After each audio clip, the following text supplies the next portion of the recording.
case in chief.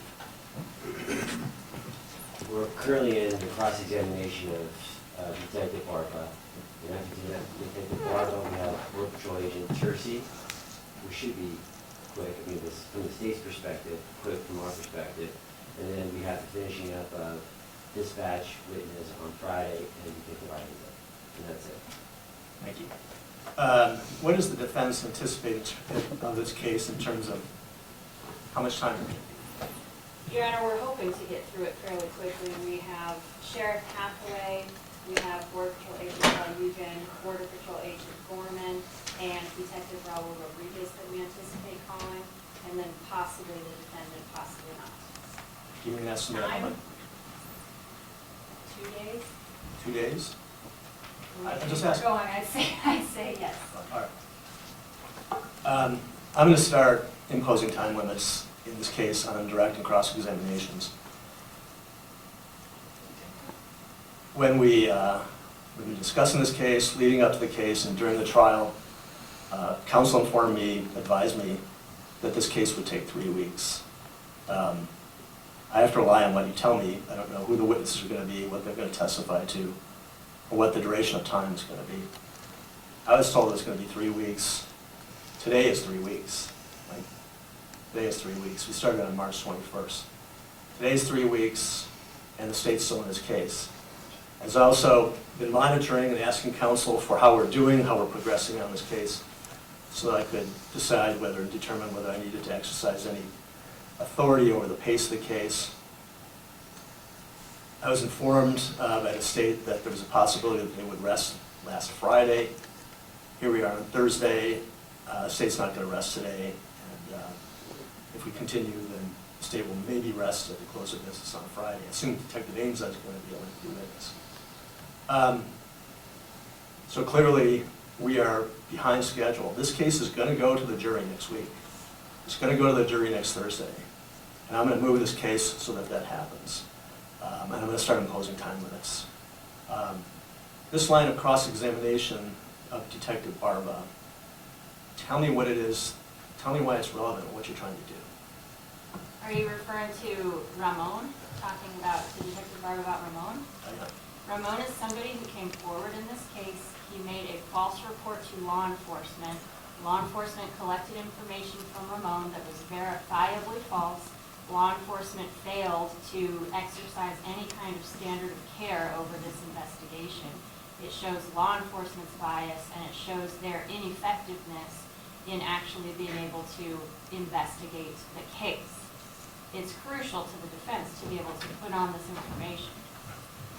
So the line of questioning is basically, well, first of all, Ramon's not a witness, right? He's not going to testify. Ramon came forward, he gave information. Is the defense point of view an argument that he gave false information, correct? All right. They looked at Ramon, they decided for whatever reason not to use Ramon, maybe in part because he wasn't an honest witness or he's not available. But so basically what you're trying to prove is that, as I understand it, through this cross-examination, is you have a witness who gave false information, he's not being used, and you're just trying to determine that the state didn't adequately investigate his false information? That's true, and he's also a potential suspect. Judge, anybody who comes forward to put themselves at the scene of the crime should be looked at as a person of interest. We had a witness testify that because Mr. and Mrs. Kelly were at the scene of the crime, they were persons of interest. Anybody who puts himself there is a person of interest, if not a potential suspect, and we have a right to question the investigation and to challenge them and to get to the bottom of why they didn't pursue other people who are making false reports and maybe potential suspects. Very well, you can do that, but this examination is way beyond the scope of the direct examination. This is evidence that is more properly presented in the defense case in chief. You can present that in the defense case in chief if you want. We're not going to go into it any further right now. It's beyond the scope of the direct examination, and it's more evidence that's to be presented in the defense case in chief. If you want to present that in the defense case in chief, you can do that. And if you do that, because of the way we discussed this yesterday in the ruling of the court, is that then we're going to play the entire video of the interview. I don't know, did you determine how long that's going to take? It's only 20 minutes, Your Honor. 20 minutes, that's good. But that'll come out in your case in chief, and that'll come out of the defense time. I just have to object, Judge. I think that's going to cause this to take longer. If we have to recall Detective Barba to go through that, it'll take longer. I'm allowed in cross-examination to exceed the scope of direct. I'm not in any way limited by what the state asks this witness on direct. And if I have to call this witness in our case in chief, then I'm not able to lead the witness, so that's going to take You'll be able to lead the witness. He's an adverse witness. I'll allow you to lead the witness.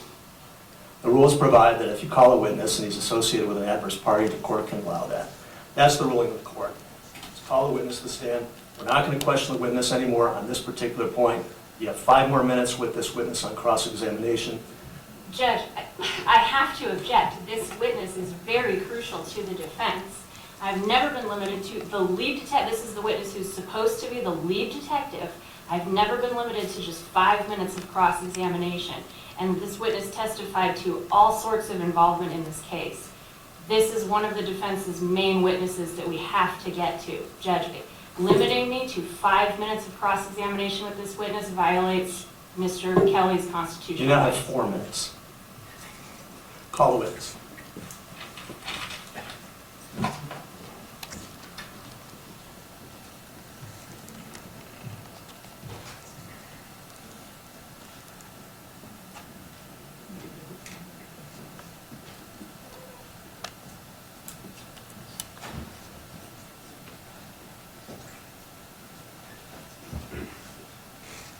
May you approach her? Yes, please put forward and have a seat.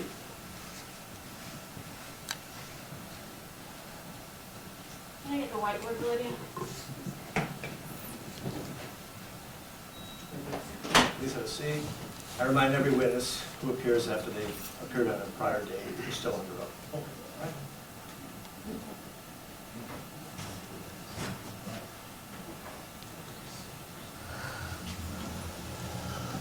We get the jury, Your Honor. Good point. Bring in the jury.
We rise.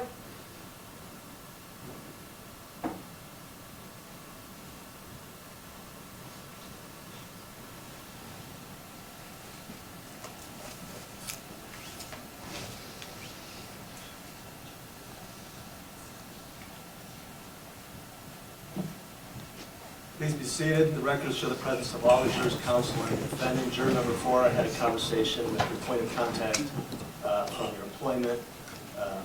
She's very accommodating. The clerk is going to work out the details. I don't anticipate a problem. Right. Witness is still under oath. You can continue with the questions. Thank you. Good morning.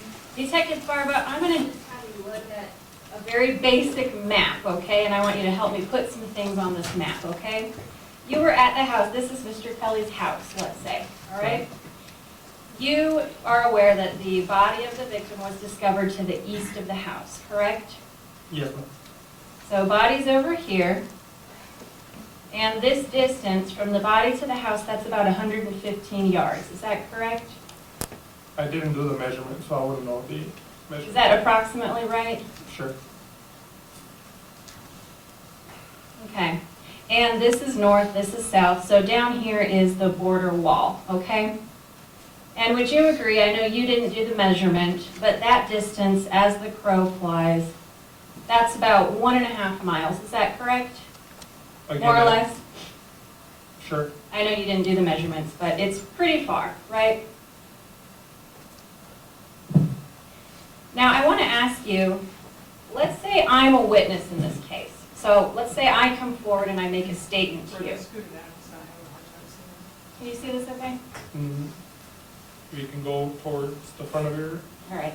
there we go. Better? Yes. All right. So let's say I'm a witness in this case and I come forward and I tell you that I was standing right behind the victim when he was shot and the house was on my left. That would put me to the west, right? That's where I would be if I told you I was facing south and the house was on my left. Would you agree that would put me out here? Yes. And what if I came forward and I told you when this happened, I was 10 yards away from the house? That would be inconsistent with the facts that you observed, right? Well, direction and distance is subjective. I mean, I don't. Well, if I say I'm facing south and the house is to my left, I'm The witness facing fin- the border The wall. witness finishes his answer. You can answer. Direction and distance is subjective. For example, if I'm out in the wilderness and I don't have an idea of where it's north, or I'm just going to guess. Okay, but let's say I'm pretty good with distance. And I tell you I'm facing south and the house is to my left and I'm 10 yards away from the house. And I'm pretty good with distance. That's inconsistent with the facts that you observed. Is that right? If you're good with distance and you have knowledge of northwest, east, then that would be a correct statement. Okay, and let's say I tell you that I'm looking at the border wall and that it's 2 football fields away. If I tell you that, that's inconsistent with the facts also, right? Yes. What if I tell you that the shots, as I'm standing here, are coming from my right? Shots are coming from over here. That's what I tell you. That's inconsistent with the facts of this case also, correct? Yes. What if I tell you that there's a horse over here? Oh, there we go. In between me and where the shots are coming from, and that horse got shot in this incident. That's also inconsistent with the facts. Is that right? Right. And what if I also tell you that while I'm standing right behind this person, the victim who gets shot, he falls over backwards and lands on his back? That's also inconsistent with the facts of this case, correct? And again, the facts are how the body was located, or The body was located on face down, correct? correct? There's no evidence that you saw that anybody rolled this person over, is that right? Again, I didn't go to the scene. I was not part of picking up the body, so any manipulation or the lack of manipulation, I wouldn't be able to testify. But you do know that the body was located face down, right? That's correct. Okay. And if a witness tells you this person fell over backward and landed on his back, and that's where he lay, that would be inconsistent with the facts, right? Right. Unless somebody rolled that body over after he fell down. Is that right? Well, it also goes back to high-stress incidents.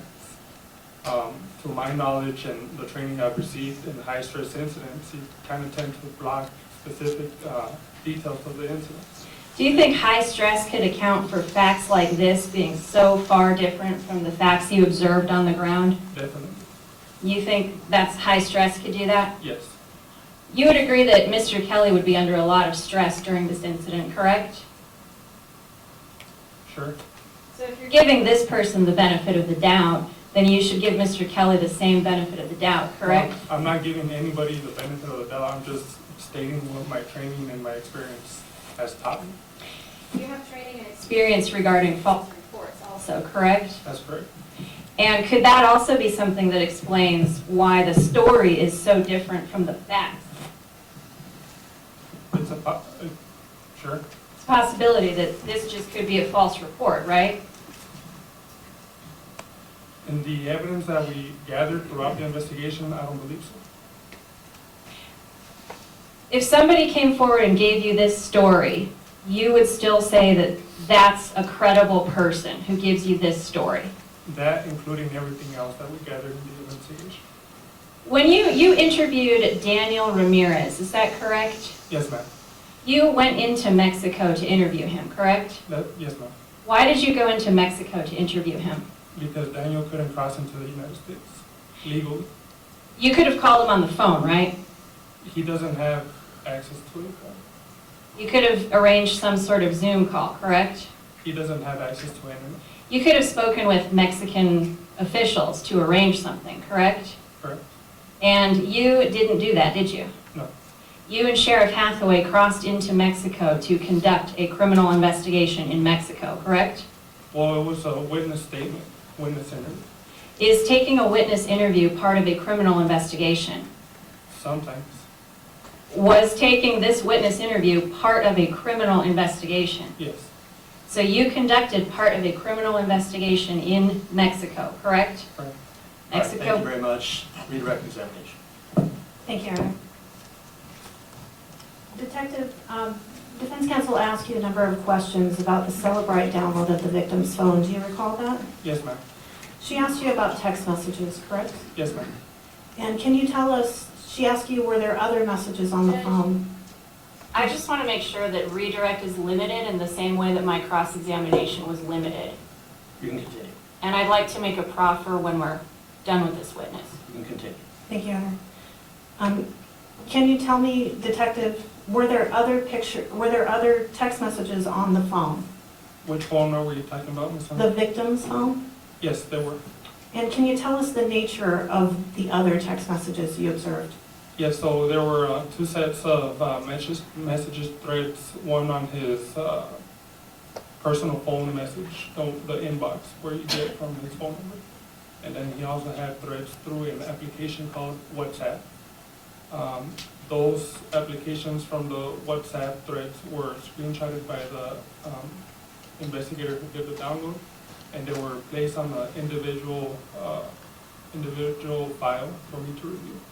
And in those WhatsApp threads were numerous amount of family pictures. He was involved as, I believe he was a coach for his siblings, for his kids, soccer team in Mexico. So it was a group thread where they were exchanging practice dates for the games, jerseys, etc. Were they also discussing some kind of upcoming tournament? Yes.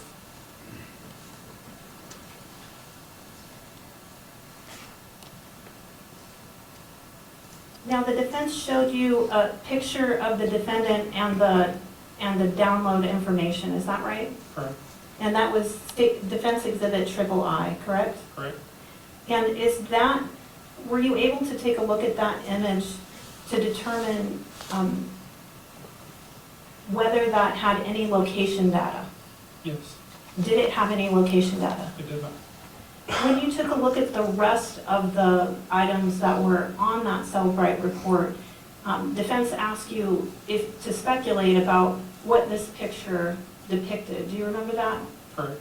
And based on what else you observed on the cell phone, is there anything else on that cell phone that gives you an idea what this photograph is about? Objection, relevance, we tried to introduce other photos from the cell phone and the court didn't let us do it, so I don't The think. question was directed to this particular photo, which is in evidence. Objections overruled. Well, if I remember correctly, the date on that picture is on the 21st of January 2023. A few days prior to that, there's a video, January 18th of 2023, where you can hear Mr. Witumea speaking with a group Wait a of... minute.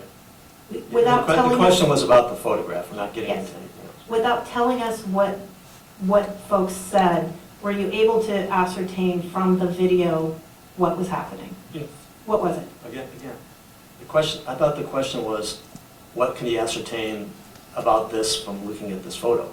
Right? Judge, the question was, the defense asked this witness to speculate what this photograph was about, and this witness observed within a couple of days of this photograph other video that put this in context. And so that's why I'm asking the witness this question. And that was specific to the defense's question to this witness. Does the on defense cross. have that, does the defense have that? They do, Judge, it's all on the cell right. I haven't been able to see the video, Judge. There was some description of a video in Detective Barba's report. We weren't able to find that on the cell right. Let's move on to another topic.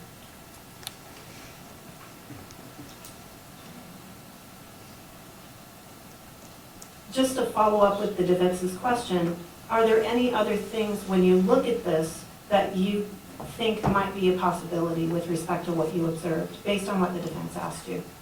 yes, with the binoculars that he was wearing, I believe that he might have been hunting.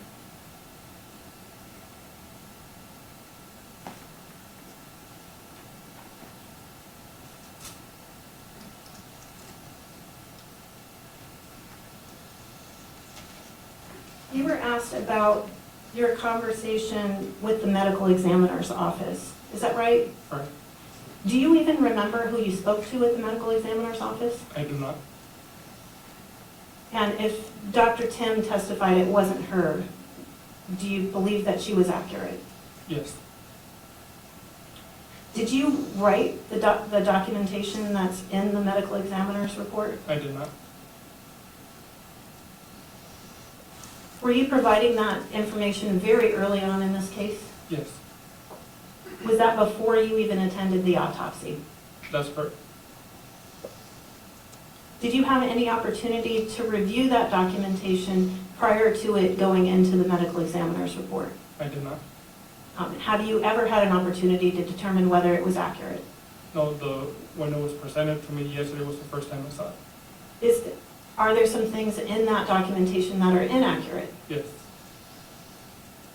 Do you recall what the items are that are inaccurate? I would have to refresh my recollection of the document. Do you know who declared the Mr. Butimea deceased? I believe it was Deputy Lopez. So that's your belief from what you learned that night, is that correct? Correct. I want to ask you about some questions the defense asked you with respect to Exhibit 130. That's the samples that you provided to RJ Lee Group. And I want to make sure I understood some of your testimony. The defense, when they were asking you those questions yesterday, asked you if all of the sample went into the same vial.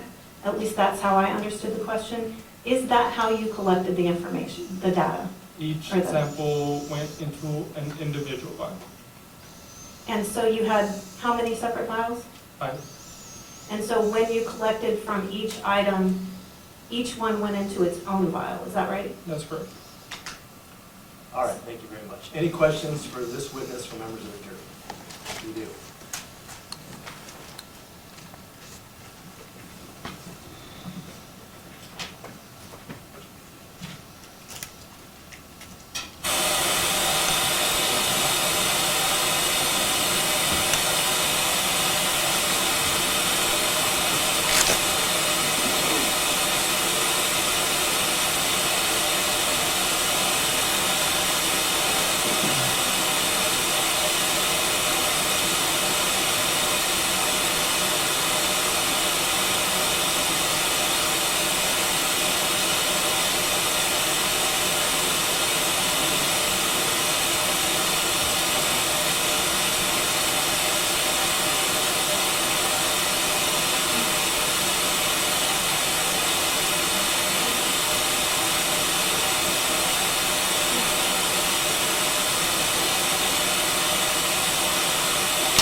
Couple of questions from the jurors for the witness. Question, why was a hotel in Nogales, Sonora, Mexico chosen to interview the witness at, instead of at the U.S.-Mexico Port of Entry or the Mexican consulate building? So I believe this part of that incident didn't get clarified. We weren't in a room in the hotel, we were in the public area of the restaurant of the hotel. And subsequent to that, we moved to a lounge that was empty at the time, however, so accessible to the public. The reason why we moved from the restaurant to the lounge was because the restaurant was busy. There were a lot of individuals consuming in the restaurant.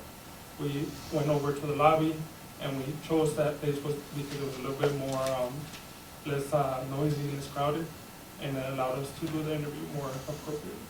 And the question was directed towards why weren't alternative locations to either the Port of Entry or the Mexican consulate used? The location was chosen by Sheriff Hathaway, and I was under his direction.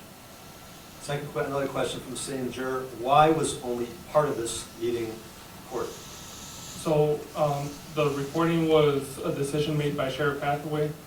When I conducted the meeting with Daniel, I just took notes about our conversation. The reason why I decided to do that was because this was a highly publicized case. I didn't want to bring any unwanted attention towards us that could contaminate the interview, because recording somebody in public when you're sitting down is uncommon, so it's going to bring some eyes to us, and they're going to start wondering, what are you guys doing? And I didn't want those extra eyes contaminated. There may be follow-up questions by the lawyers to these questions. Questions from another juror. You stated you received a handgun, cell phone, and a magazine from Sergeant Lopez upon arrival at the Kelly residence with the service of the first search warrant. How were these items obtained? Was there a warrant for these items prior to arrival in the jurisdiction? I'm just trying to make sure I'm clear. Yes, the items were documented on the warrant, and they were just transferred from hand to hand. Deputy Lopez had collected them, and then he gave them to me. All right, so they were obtained pursuant to a search warrant. That's my belief of this. Another question, if you know, in earlier testimony, Sergeant Rodriguez confirmed a photo he had taken of a single footprint at the scene, and there have been other testimonies who confirmed that there were no other signs of foot traffic around the body. Yet there has been testimony by witnesses there. In your opinion, how is that possible? So the question really is, a single footprint was found, but there's been testimony of a lot of other foot traffic in the same area. How is it possible that only one footprint was found, if I understand the question correctly? So I was not part of the collection of the body or the inspection of the surroundings, so I wouldn't be able to testify whether there was or there wasn't. And that would be my answer. Final question from another juror. Was the geofence warrant executed in June? Or did Google go back chronologically to January 30th? Yeah, so when I served the warrant to Google, I set a specific time on the warrant from January 29th to, I believe it was February 1st. So it went back to that time frame. Very well. Hand the questions to the clerk. Follow-up questions to the questions from the jurors by the state.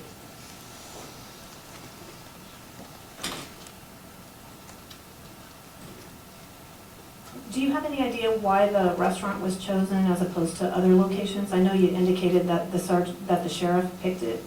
I don't know. Was the area quiet enough where you were that you were able to conduct the interview? Yes.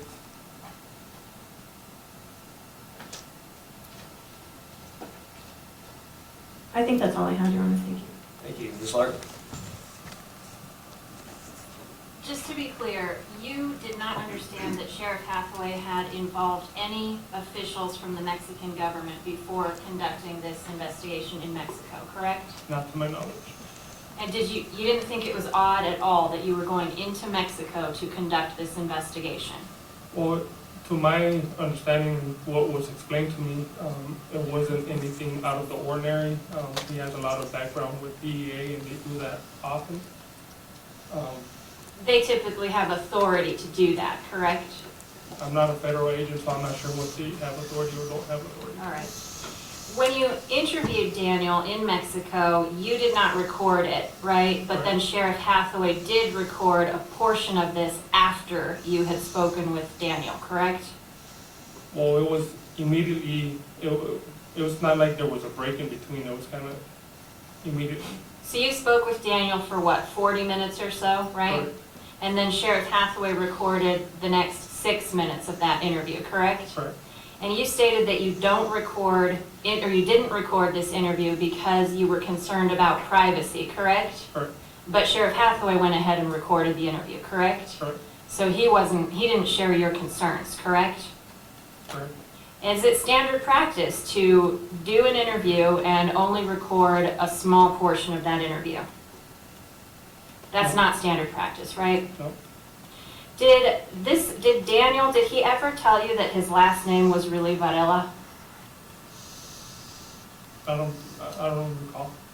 Okay, you never noted in your report that his last name could possibly be Varela, right? No. And also present at that interview were 2 family members of Gabriel, correct? That's correct. And some guy by the name of Juan Carlos Rodriguez, correct? Right. You didn't look into him at all, did you? Well, he was identified as the uncle and the facilitator of the interview. That's what he told you, right? And the daughters confirmed that he was the relative. You didn't confirm that independently, right? Correct. I don't have anything else, Judge. Thank you. Any other questions for this witness from any members of the jury? Seeing none, thank you, sir. You can step down. And the state can please call your next witness. State calls Agent Tercey.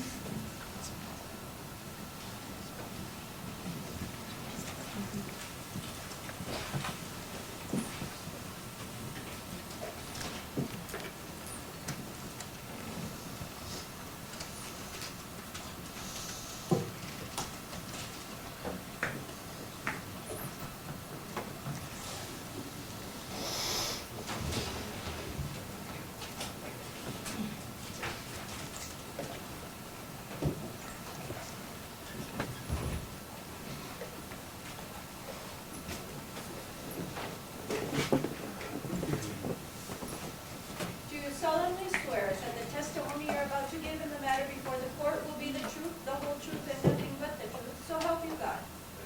Thank you, sir. If you please come over here to the witness stand and have a seat.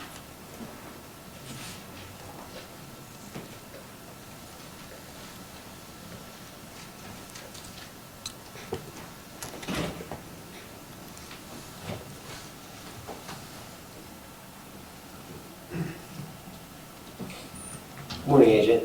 Good morning. Real briefly, can you introduce yourself to the jury? Yes, my name is Joshua Tercey. I've been with the United States Border Patrol The for, day of January 30th of 2023. yes, And just so we have a background, how much experience do you have operating the videos? for several different operations, their operating systems that we have for Border Patrol. So I train other agents and I also train DoD personnel, so Department of Defense personnel. And those are item numbers 3AF, A as in Apple, F as in Frank, and 6AF. You see both of those in front of you? 6AF is that? Or Government Exhibit 146 and 147. What is it? They're the 2 DVDs. Can you please hold them up for me? You can grab them from me.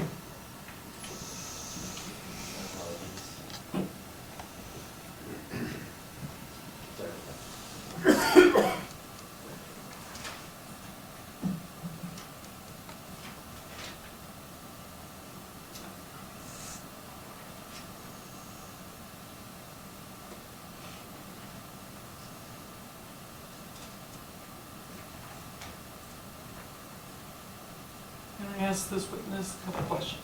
You may. In reference to states 146 and 147, there are a couple, is it DVDs that are, each exhibit has one. Did you have a chance to preview it before coming in? I did. And did you initial this? Did I initial the DVDs? Yes. No, I did not. So you don't know what's on this individual DVD and this individual DVD? Well, those are the ones that I saw, but I did not initial them. How could you tell?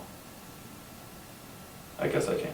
Okay. And I will object until he has a chance to preview.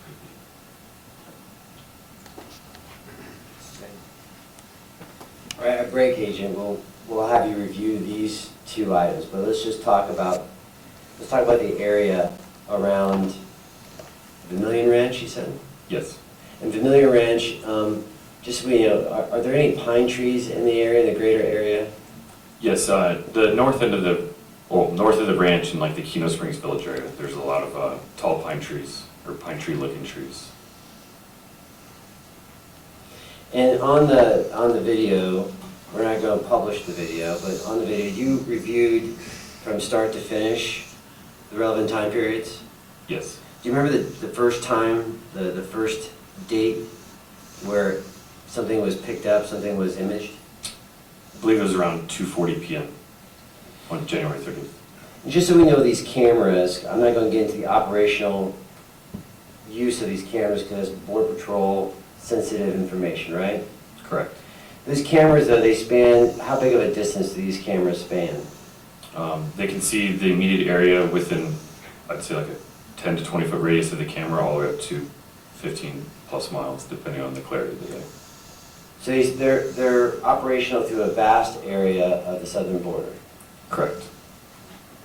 And are they sensitive to motion? Are you allowed to indicate that to me? I mean, due to border security, I can't disclose exactly the operating system of the cameras and their actual capability, but they're fairly sensitive, yes.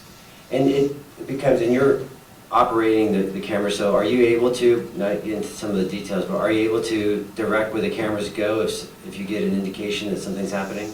Yes, I actually manually control the cameras. They're not automated. Were you given a contact, did someone inform you of an event that happened on January 30th around 2:42? Yes, around 2:30 p.m., I received a phone call from BPA Jeremy Morcell that he received a phone call from George Allen Kelly about subjects on his property. And what did you do in response to that phone call? I immediately put the exact information that BPA Morcell told me. I put that out via radio to the agents in the area, and then I notified my supervisor so he could call the Santa Cruz County Sheriff's Department and get them involved. And just so we know, we'll have you review these, but you've reviewed 3AF and 4AF, Yes. or 6AF prior, right? Yes. And we'll get confirmation on this, but is there anyone on the video other than SO, Border Patrol, or the defendant and his dogs? No. That's all the questions I have, Your Honor. Thank you. Cross-examination. Thank you, Judge. The pine trees noted on Keno Springs Ranch, is that what you said? I refer to it as Keno Springs Village, the immediate area north of his property. It's like a small neighborhood with pine trees around it. And that's at least a mile away from his home? I couldn't tell you exactly, but I'd say it's within a mile. It's what? Probably within a mile. Okay. I mean, he has a large property, so it's not like they're next door neighbors or anything, is it?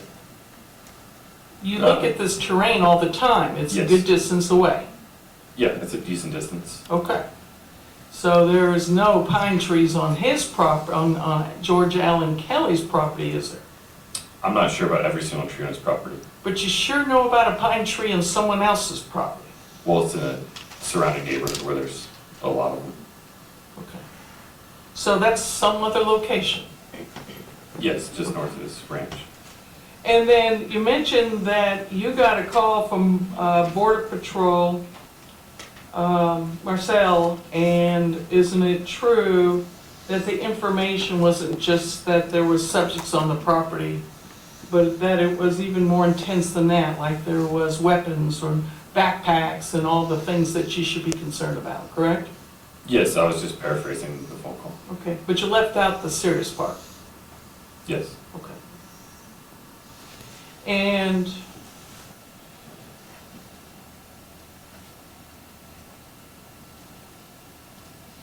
now,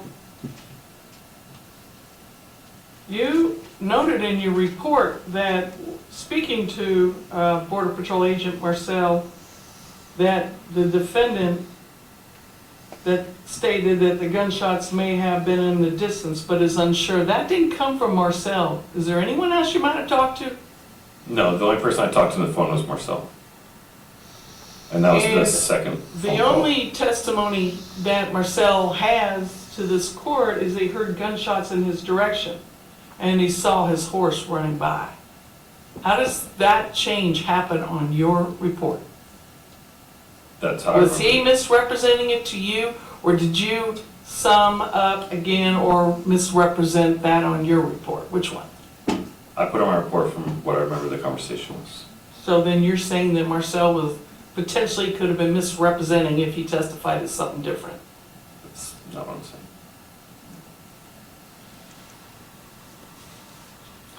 There were other people that you observed in your videos.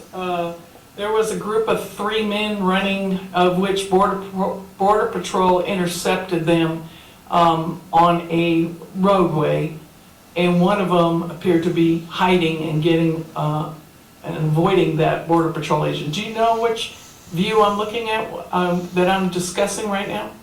I don't, because it didn't pertain to that area near his ranch. Well, it's all on your videos that supplied the state, which supplied me. And so there's these other incidences of some people on top of a hill also hovering over, looking down, a small group maybe. Did you consider that in your assessment of what was going on? Yes, what you're referring to is the people on top of a hill that are looking down. That's actually going to be, I'd say, approximately 4 miles to the east and south of the international boundary in Mexico. And it's closer to the 6 o'clock hour, correct? Which allows them the time from 2:30 to 6 to get in that general direction, correct? I don't recall the exact time of when Okay. they were recorded on top of the hill. I believe it was before the incident. It was before the shift when I came in. It's 6 p.m.? No, it was prior to that. No, sir. And the different people that were around and the Border Patrol, anyone bother to get information that you're aware of to determine who these people were? The ones on top of the hill? And the ones that I mentioned that were being chased down by a Border Patrol agent? The ones on top of the hill were in Mexico, so we can't really obtain information about them or who they are. So if they're on top of the hill and they might have a walkie-talkie too, maybe they're lookouts? Yes, it's possible. Okay. Because being on the hill allows the elevation to talk to people that are on the lower grounds to get to their locations, correct? Correct. And it's very hard for you to record all the activity because these people that are commuting in these areas understand where the cameras might be, correct? Yes. They also seem to travel through these ravines, arroyos, to get to their locations, which hinders the ability for you to see, correct? Yes, they usually take routes that are usually harder for us to detect them. And the fact that there's foliage everywhere, in some places more dense than others, makes it hard in that area to locate people commuting in that direction, correct? That's correct. Now, we know that we have information to believe that first from Mr. Kelly, if there were 5 individuals traveling across his property, of which Mrs. Kelly saw 2, okay? That's just earlier testimony. Then we also learned in this case, and I'm just setting you up for the question, of people that could have been at this location, okay? And then I have a camera question. There were possibly 2 or maybe 4 people at the location around where the body was found. Now, with that said, you can't find any of these people, and yet we hear testimony and admission of being there. How does your cameras help this case? I mean, I don't know how they would help the case, but I'll pass the witness. You asked the question. Is that your answer? I thought he said he couldn't help. How it help? I don't know how. Can you repeat the question? How would it help? He answered the question, he doesn't know. Okay. Interrupt.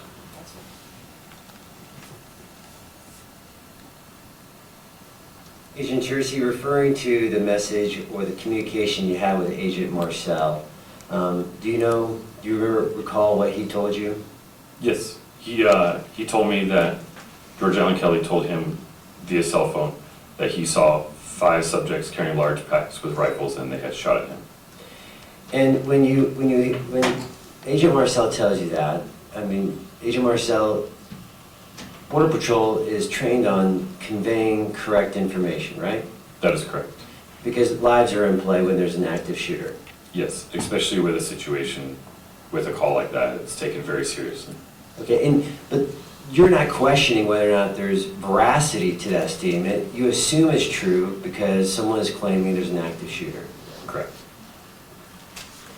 And going to the images, I just want to make sure we understand that the one image with people on a hill, that was in Mexico. Yes. Are there routinely people up on hills in Mexico as scouts and people who watch? So that hill that she's referring to and that I'm referring to, I remember seeing a subject up there wearing a red shirt. And it was prior to my shift coming in when I reviewed the footage. And there's typically people up there 24/7.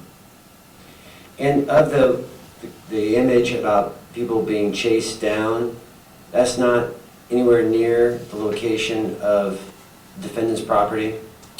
I actually am not aware of exactly where another group of illegal aliens were caught. And subject to recall for admission, I'm done with this witness, Your Honor. We'll have him come after the break. Any questions for this witness or members of the jury? Very well, seeing none, you can step down, sir. I think the prosecutor's probably going to talk to you about what they might do further, and you can call your next witness.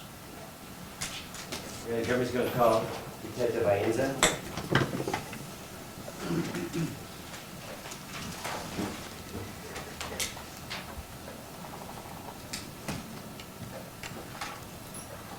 Do you solemnly swear that the testimony you're about to give in the matter before the court will be the truth, the whole truth, and nothing but the truth? So help you God. Thanks, sir. You know the drill.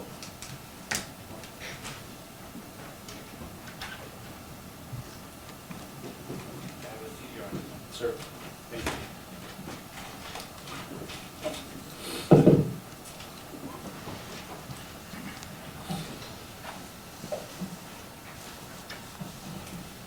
Ready, Detective? Good morning. May I proceed, Your Honor? Yes, sir. Detective Aienza, can you please introduce yourself to the jury? Yes, good morning. My name is Jorge Ainza. My last name is Ainza, and I'm one of the detectives assigned to the Criminal Investigations Division in Santa Cruz County Sheriff's Office. All right, I'm gonna cover some housekeeping things first, lay the foundation so we get some admission of some evidence in this case, right? That's fine. And just so the jury knows, were you the lead investigator in this case? Yes, I was. And just so we have the time period, when were you called in to assist on this investigation? I received a call from my sergeant, which is a supervisor for CID, named Sergeant Flores. I got the call at 6:29. We'll start off with government exhibits.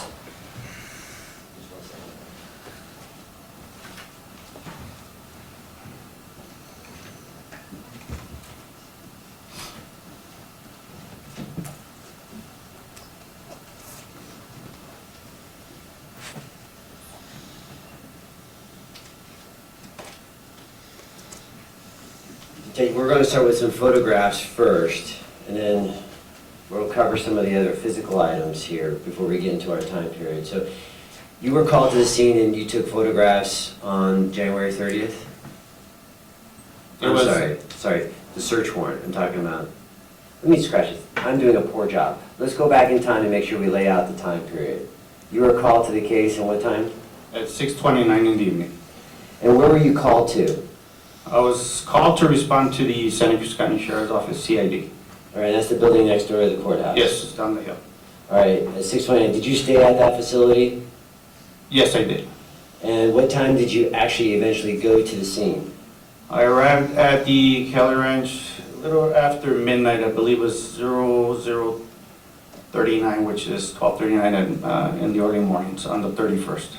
On the 31st?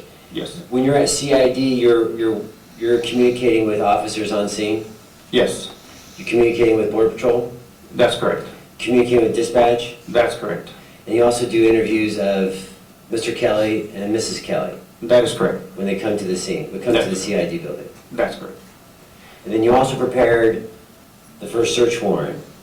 That is correct. Search warrant 007, right? SW 23-007, that's correct. And then a little past midnight, you go out and execute that search warrant. That's correct.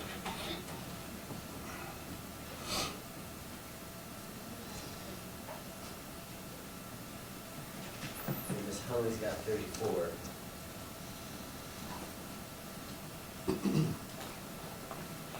And you took photographs on that morning.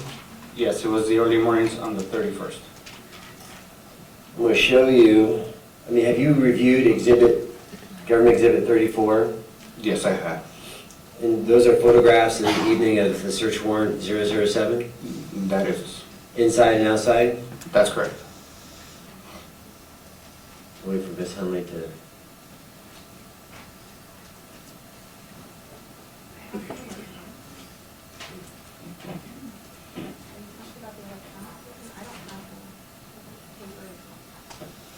We could talk about the electronic version.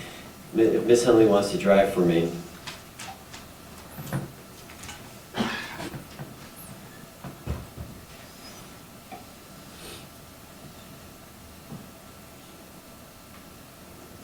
And you reviewed that Government Exhibit 34, the actual physical disc that has been submitted to the clerk? That's correct.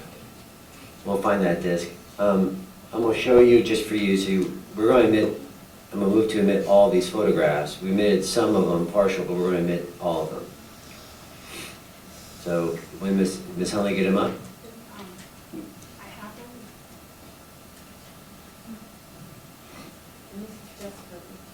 Just for the witness, just for the witness. Like I said, there's been subsets admitted, you've been sitting the entire trial, right? Yes, I have. All right. So we're going to share. I got the screen up. If Ms. Hunley can go through that at a pretty brisk pace. Those look familiar to you? Yes, they do.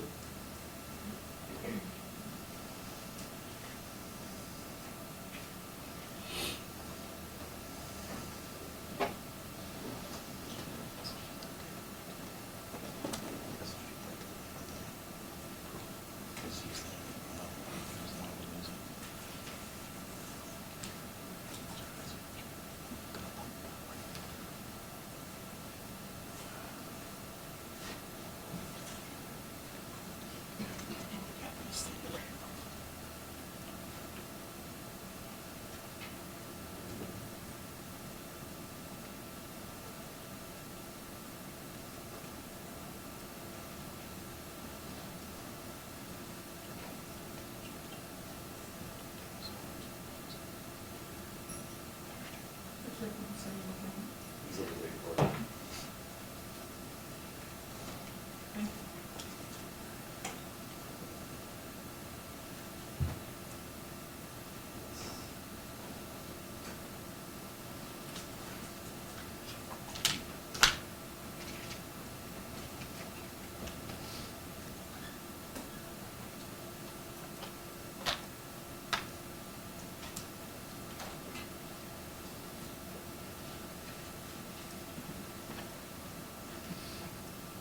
As she's scrolling through those, I saw that those also include pictures from a different search warrant, right? That's correct. What search warrant was that? That is SW 23-008. So there's also photographs in there from, technically there's two search warrants on the 31st. The early morning hours and then later in the day, right? That's correct. And Exhibit 34 contains photographs from both search warrants. That's correct. And there's also pictures of autopsy on there? I haven't seen them yet. Okay. It's still scrolling.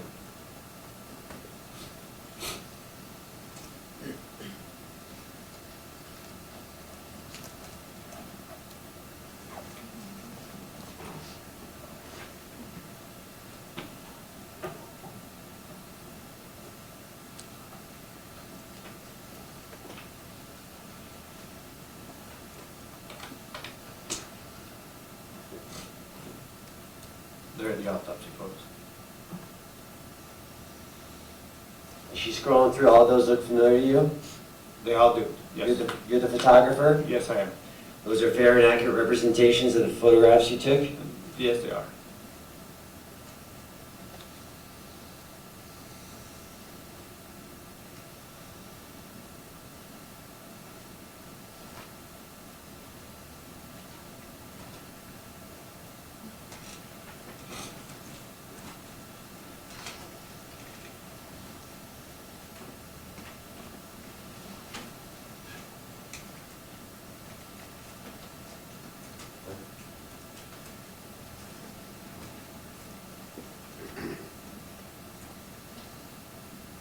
Which were the images? What images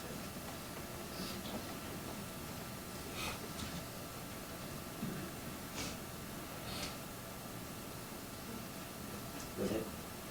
No, just to make sure we comply.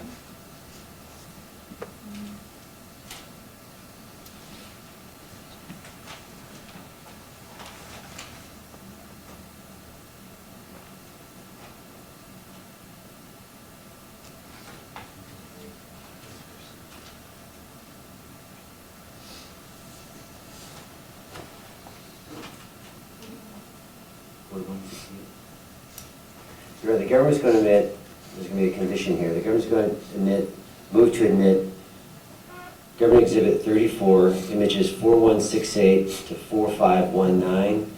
There are some, Slow down. I'm sorry, 4168 to what? 4519. After that is pictures of evidence, and we want to comply, so we're going to take out some of those photographs. So for this time being, 4168 through 4519.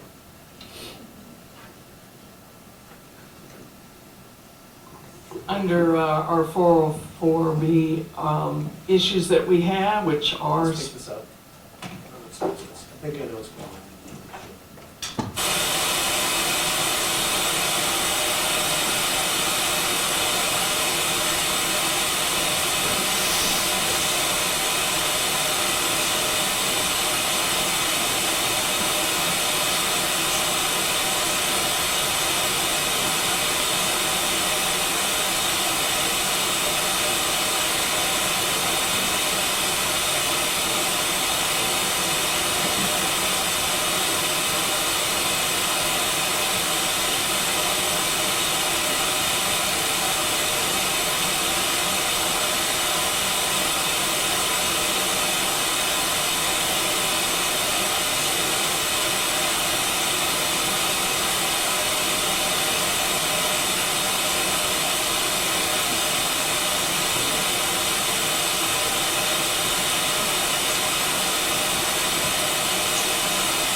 We found exhibit 34, and so we're gonna come at break, we'll come back to exhibit 34.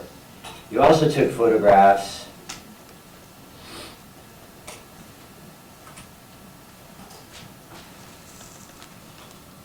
of the outside of the property, right, with the tree? That's correct. And some, I believe, some weathered shell casings, is that right? That's correct. I'm going to show Defense Counsel, Government Exhibit 46.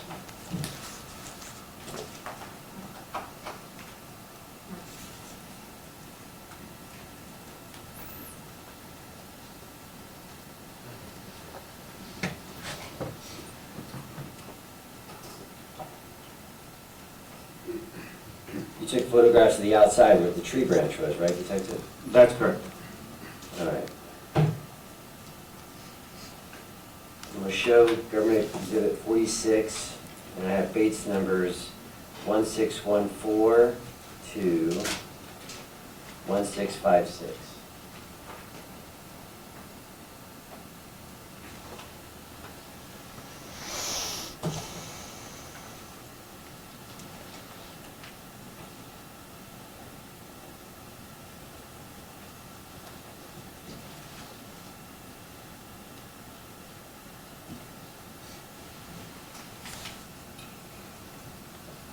Detective, as she's, oh, I don't want to distract.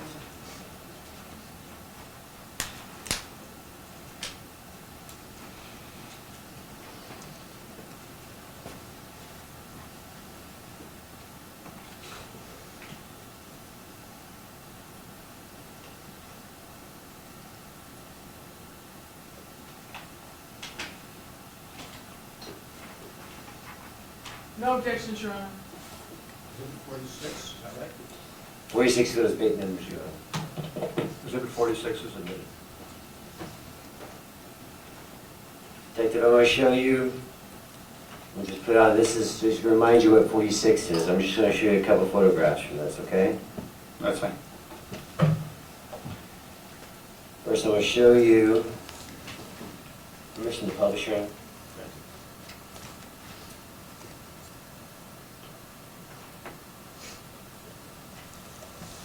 That's a picture of what, Detective? That is a picture of the horse that was located inside the paddock, which shows two ladders on the first fence line. And just so the jury knows, what is a paddock? It's a piece of property that's fenced in between two fence lines just to keep horses, cows, that is saturated to a certain area for a certain time. Fenced in, right? That's correct. I'll also show you, and just so you know, that's exhibit 46, image base number 1629.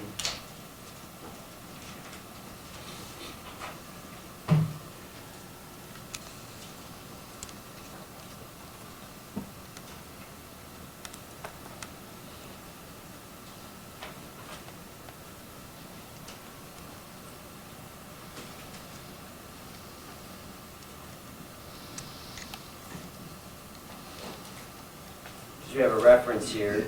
I'm going to show you exhibit 46, base number 1646. You recognize that photograph? Yes, I do. What's that a photograph of? This photograph is depicting the rear of the residence. You can see the first fence line. Right behind the fence line is the smoker. And then you show the back of the residence. And there's a canine in this picture? Yeah, to the left bottom, there's a black canine.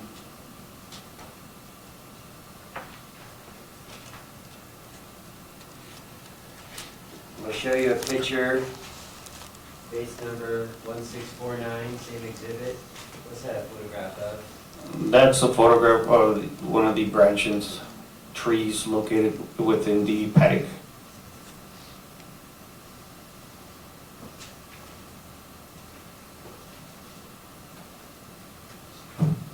You also took photographs of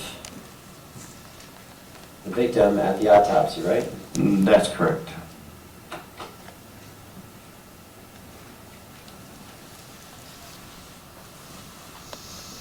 We show defense counsel, government exhibit 72.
No objection? No objections, Your Honor. 72. 72 is admitted.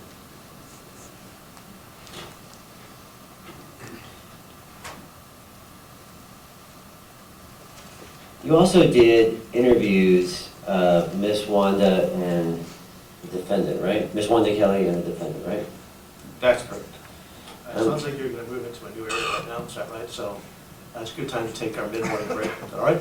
It's 9:45. We're going to take about a 20-minute break. I'll stay here with the lawyers. We'll come back about 10:05, depending on how long.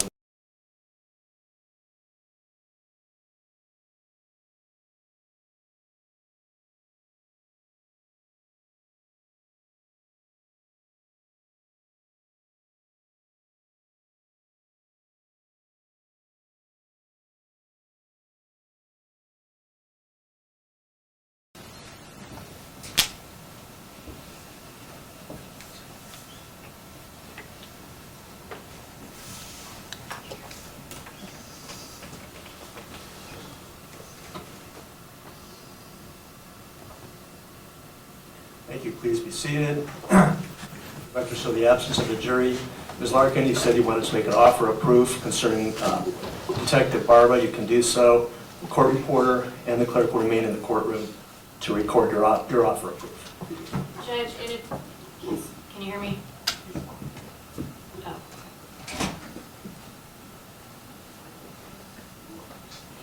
So, in addition to obtaining testimony about the false report provided by Ramon, the cross-examination was going to continue to explore inconsistencies between Ramon and Daniel in terms of the inconsistencies that they've made with each other, as well as inconsistencies that their statements were with the physical evidence. The cross-examination was going to further explore the interview that took place with Daniel in Mexico, including exploring inconsistent statements between what he told investigators in that interview and what he testified to in trial in this case. That interview is going to continue to explore the fact that Daniel provided a false name to law enforcement in this case. And the cross-examination would also go into generally the shell casing testing that was ordered, the forensic testing that could have been ordered, the forensic testing that was not ordered, and further exploring the double standard between the way these so-called witnesses were evaluated versus the way that Mr. Kelly was evaluated. And the cross-examination would continue to explore the inadequacy in this investigation in terms of interviewing people who came forward, who placed themselves at the crime scene as possible suspects. That's it. Wait a minute. And we just want to make a further record, sorry Denise, you okay? Make a further record that the fact that our cross-examination was significantly limited violates Mr. Kelly's right to confrontation of these witnesses and due process.